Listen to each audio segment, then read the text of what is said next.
6.1 का प्रमेय करने के लिए जा रहे हैं, जिसमें कह रहे हैं यदि किसी त्रिभुज की एक भुजा के समांतर अन्य दो भुजाएं को भिन्न बिंदुओं पर प्रतिच्छेद करने के लिए एक रेखा खींची जाए तो ये अन्य दो भुजा एक ही अनुपात में विभाजित हो जाती है।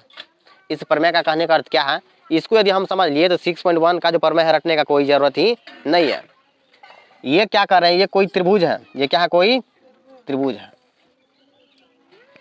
तीन भुजा है, किसी भी भुजा के समांतर, जैसे ये भुजा है ना, तो इस भुजा के समांतर अन्य दो भुजा ये हुआ कि नहीं, इन दो भुजा पर दो भिन्न भिन्न एक समांतर भुजा जब हम खींचते हैं, है ना, तो वो क्या करते हैं, दो बिंदुओं पर क्या करते हैं, प्रतिच्छेद करते हैं। जब वो प्रतिच्छेद करते हैं तो इन दोनों भुजाओं को समान अनुपात में क्या करते हैं, विभाजित करते हैं। तो ये त्रिभुज का ये तीन भुजा हैं, तो तीनों भुजा में से किसी भी भुजा के समांतर, जैसे ये भुजा है ना, तो इस भुजा का समांतर ये हो जाएगा, होगा कि नहीं।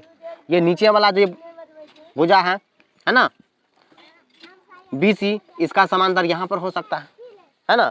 तो त्रिभुज के किसी भी भुजा के समांतर, त्रिभुज के किसी भी भुजा के समांतर एक भुजा खींची जाती है ना, अगर वह भुजा दो बिंदु पर प्रतिच्छेद करती है, दो बिंदु पर प्रतिच्छेद करते हैं, मतलब जिस भुजा के सामने में जो रेखा खींचते हैं तो अन्य दो भुजा, जैसे ये भुजा तो है ये है, बाद बाकी दो भुजा जो बचा उस दोनों भुजा को क्या करते हैं, दो बिंदुओं पर प्रतिच्छेद करते हैं। तो वो क्या करते हैं, दोनों भुजा को समान अनुपात में विभाजित करते हैं, दोनों भुजा को समान अनुपात में क्या करते हैं, विभाजित करते हैं। यानी समान अनुपात का मतलब ये हुआ कि इसका जैसे ये यहाँ पर प्रतिच्छेद किया ना, तो AD बटे DB बराबर AE बटे EC, ये दोनों आपस में क्या होते हैं, बराबर होते हैं। कारण कि ऐसा करते हैं, ऐसा जो है करते हैं, इसको क्या करना है, सिद्ध करना है। क्या करना है, इसको सिद्ध करना है, ठीक है। तो ये बात समझ गया कि त्रिभुज के किसी भुजा के समांतर, किसी भी भुजा के समांतर एक रेखा खींचते हैं, अगर वो दो बिंदुओं पर क्या करें, प्रतिच्छेद करें, दो बिंदुओं पर प्रतिच्छेद करें, तो वो दोनों भुजा को क्या करेगा, समान अनुपात में विभाजित करेगा, ठीक है। इसी बात को क्या करना है, यहाँ पर सिद्ध करना है, ये कैसे विभाजित करते हैं, ठीक है। तो सबसे पहले एक त्रिभुज बना लेते हैं। ये हमारा रह गया त्रिभुज, ठीक, इसका नाम रख देते हैं ABC। BC के समांतर एक भुजा खींच लेते हैं, है ना, इसका नाम रख देते हैं DE, ठीक है। यहां पर क्या करना है,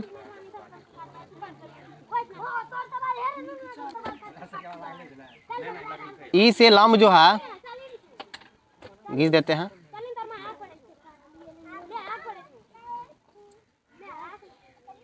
इसका नाम रख देते हैं M और इसका नाम क्या रख देते हैं N। इसके बाद जो है B से ले के E तक और C से D तक दोनों को क्या किए, मिला दिए। यहाँ तक कोई दिक्कत। अब इसमें जो भी लिखने वाला बातें हैं उसको क्या करना है, लिख देना। तो यहाँ पर जो है सो दिया है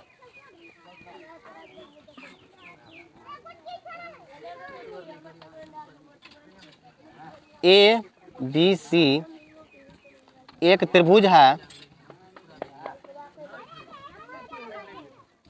जिसमें BC समांतर DE खींचे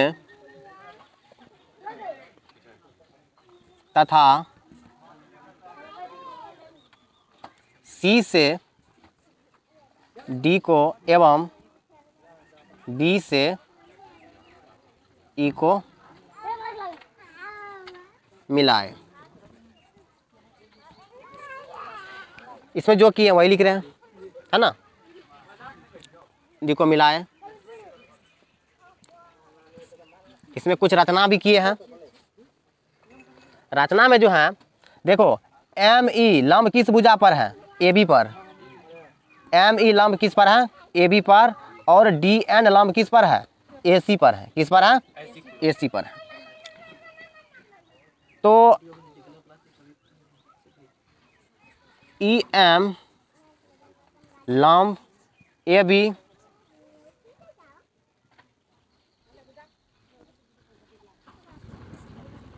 तथा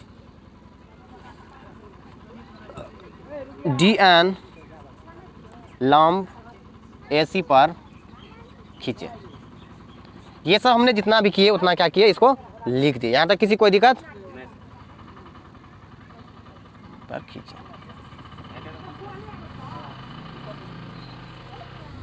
खींचे, ठीक है। अब यहाँ पर जो है सिद्ध करना है, हमें सिद्ध क्या करना है उसको लिख देना है। सिद्ध करना है क्या, ए डी बटे डी बी। क्या सिद्ध करना है, ए डी बटे डी बी। अगर 6.1 को बढ़िया से समझ लिए तो 6.2 जो चैप्टर है उसको जो है बनाने में कोई दिक्कत नहीं होगा। अगर 6.1 पर में हम नहीं बनाते हैं तो 6.2 को समझने में दिक्कत ही होगा। ए डी बटे डी बी और ए ई बटे ई सी, ए ई बटे ई सी, ये क्या करना है, हमें सिद्ध करना है। अब लिखना है प्रमाण। अब यहाँ पे देखो ध्यान से, ए डी ई है ना, ये त्रिभुज है ना, ए डी ई ये भी एक त्रिभुज है। अभी इस साइड से ले रहे हैं, आधार अभी मान रहे हैं ए और बी को। किसको मान रहे हैं, ए और बी को। इस भाग में, इस भाग में देखो ये एक बड़ा त्रिभुज है, इसके अलावा ये भी तो हमारा त्रिभुज है कि नहीं। तो त्रिभुज A D E, A D E का क्षेत्रफल। अब इस आधार पर ये बना है त्रिभुज, है ना। ये ए बी जो है इसी आधार पर ना यहाँ पर लंब है, तो इसका जो भी त्रिभुज है उसका जो क्षेत्रफल होगा इसी पर ना लंब है। तो कोई भी त्रिभुज क्यों ना हो, बताए थे जिस त्रिभुज का में लंब दिया हुआ हो, जिस त्रिभुज में लंब दिया हुआ हो तो उस त्रिभुज का क्षेत्रफल क्या होता है, 1/2 आधार गुना ऊंचाई। तो ये जो त्रिभुज है ए डी ई, इसका आधार तो अभी क्या है, ए से लेके डी तक है कि नहीं। तो ए डी ई का जो क्षेत्रफल होगा वो क्या होगा, 1/2 आधार गुना ऊंचाई। तो आधार जो है इसका क्या है, ए डी है, आधार क्या है, ऊंचाई इसका क्या है, ऊंचाई तो अभी जिस पर लंब डाले वही ना हो गया, एम ई, है ना, एम ई। यहाँ पर ई एम लिखे हैं तो कंफ्यूज मत होना, इसको दोनों चीज लिख सकते हैं, कोई दिक्कत नहीं ना। तो ई एम भी इसको लिख सकते हैं, कोई दिक्कत। पुनः त्रिभुज, अब यहाँ पर ध्यान देखो, इसी आधार पर से ये भी एक त्रिभुज बना हुआ है, डी ई बी, या बी ई डी बी लिख सकते हैं, उससे कोई दिक्कत नहीं। तो लिख सकते हो त्रिभुज बी ई डी का क्षेत्रफल। इस त्रिभुज का क्या क्षेत्रफल होगा, ये जो आधार है, ये जो आधार है इस पर एक लंब पहले से डाला हुआ है कि नहीं। तो इस त्रिभुज का भी क्षेत्रफल क्या होगा, 1/2 आधार। तो इसका आधार ये बनेगा, है ना। तो इस आधार पर पहले से यहाँ पर लंब है ना, तो ये आधार है, तो इसका आधार क्या हो गया, 1/2 आधार क्या हो गया इसका, डी बी हो गया। और शीर्ष लंब तो पहले से दे रखा है इसका, एम ई या ई एम पहले से दे रखा है कि नहीं। एक ही आधार पर ये दोनों त्रिभुज है कि नहीं। और इस त्रिभुज के लिए भी एक भुजा और इस त्रिभुज के लिए भी क्या है, एक भुजा कॉमन है कि नहीं। दोनों त्रिभुज के लिए एक ही क्या है, आधार है, इसी से ना लंब है। तो दोनों त्रिभुज के लिए एक यहाँ पर क्या है, एक भुजा है, दोनों त्रिभुज के लिए एक ही भुजा है। तो इस पर जो लंब है यही लंब इसका भी कार्य करेगा, ठीक है। फिगर इस तरह का दिया हुआ रहेगा त्रिभुज का, क्यों ना, ठीक है। अगर आधार यहाँ तक बढ़ा हुआ है, यहाँ तक बढ़ा हुआ है, इस पर अगर कोई लंब है, इस पर कोई लंब है ना, तो इस त्रिभुज का जो क्षेत्रफल होगा वो 1/2 आधार इसका यहीं तक लिया जाएगा, आधार इसका यहीं तक लिया जाएगा। जैसे ये 5 है तो 5 ही लिया जाएगा, लेकिन शीर्ष लंब यहाँ पर 6 है तो यहाँ पर ये 6 लिया जाएगा। याद रख, समझ में कोई दिक्कत। आधार जब एक ही हो तो उसका ऊंचाई जो होगा वही लिया जाएगा। ये बात यहाँ पर समझ आएगी नहीं। तो देखो, तो अब क्या करना है, दोनों त्रिभुज का कर देना है अनुपात। दोनों त्रिभुज का क्या करना है, अनुपात कर देना है। ये जो पहले कह रहा है कि भुजा को क्या करते हैं, समान अनुपात ही करते हैं। तो समान अनुपात करने के लिए दोनों क्षेत्रफल को क्या करते हैं, अनुपात में बदल देते हैं। तो इसीलिए इसको क्या लिख सकते हैं, त्रिभुज ADE का क्षेत्रफल अब बटे हो जाएगा त्रिभुज BED का क्षेत्रफल। तो ऊपर वाला क्षेत्रफल क्या है, 1/2, आधार क्या है AD है, गुना क्या EM, बटे नीचे में क्या है 1/2, आधार इसका क्या है DB है, गुना EM। तो यहाँ पर जो है EM क्या हो गया, खत्म हो गया, 1/2 खत्म हो गया। तो यहाँ पर क्या बचा, त्रिभुज ADE का क्षेत्रफल बटे बचा त्रिभुज BED का क्षेत्रफल बराबर यहाँ पर क्या बचा AD बटे DB। इसको मान लेते हैं समीकरण 1। यहाँ तक किसी कोई दिक्कत नहीं ना, तो इसको ये क्या हो गया समीकरण 1 हो गया। यहाँ तक समझ में किसी कोई दिक्कत नहीं ना। चलो तो इससे पहले जो है हमने कौन सा त्रिभुज लिए थे, त्रिभुज ADE, कौन सा त्रिभुज लिए थे ADE, और उसके बाद जो है त्रिभुज लिए थे BED लिए थे, इस भाग में थे अभी, है ना। अब जो है एक बार क्या करना है, त्रिभुज लेना है ADE, और इस आधार जो है, ये जो आधार है हमारा क्या A से लेकर के C तक बड़ा त्रिभुज के लिए, है ना, इसी पर ना ये लंब है कौन DN, है कि नहीं। अब लेना है त्रिभुज ADE और त्रिभुज DEC, कोई भी नाम यहाँ पर लिख सकते हैं, उससे कोई दिक्कत या परेशानी नहीं ना। तो एक बार ये त्रिभुज लिया, अब एक बार जो है ये त्रिभुज, ये जो त्रिभुज है हमारा, अब एक बार क्या करना है, ये त्रिभुज लेना है। पहुँच गए तो उसे,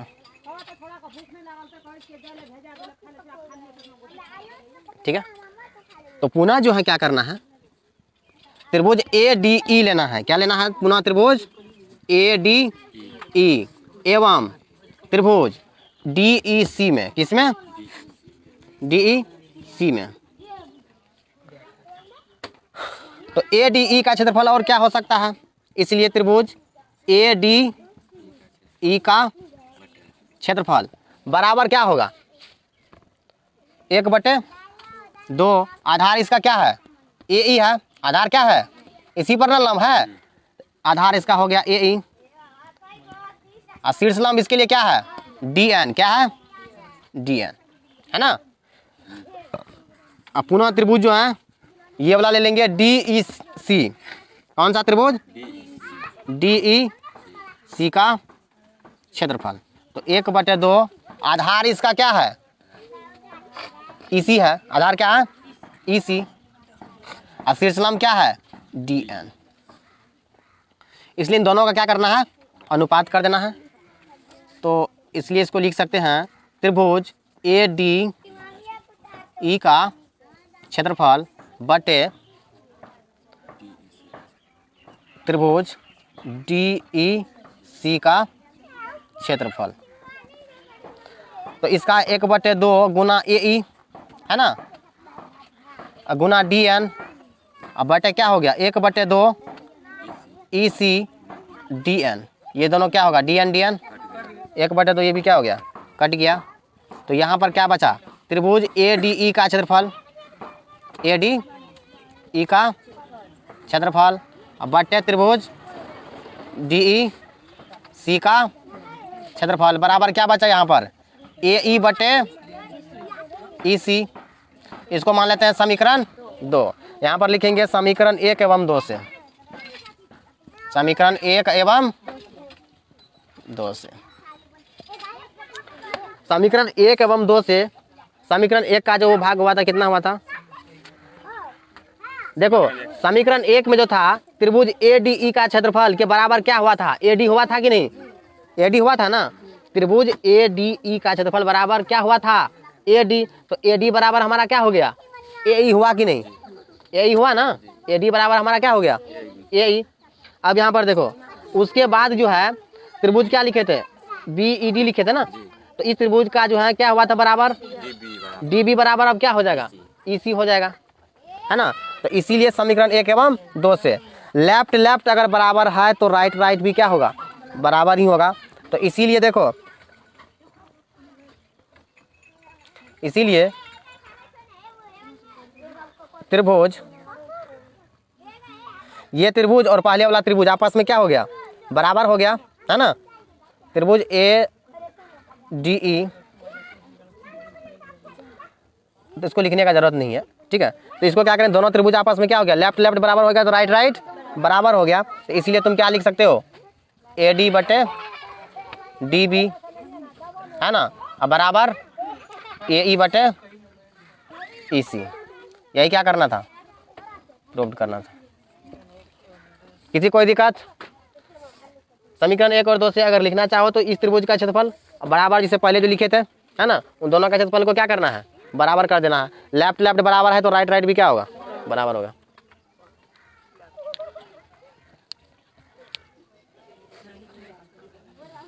किसी कोई दिक्कत नहीं ना।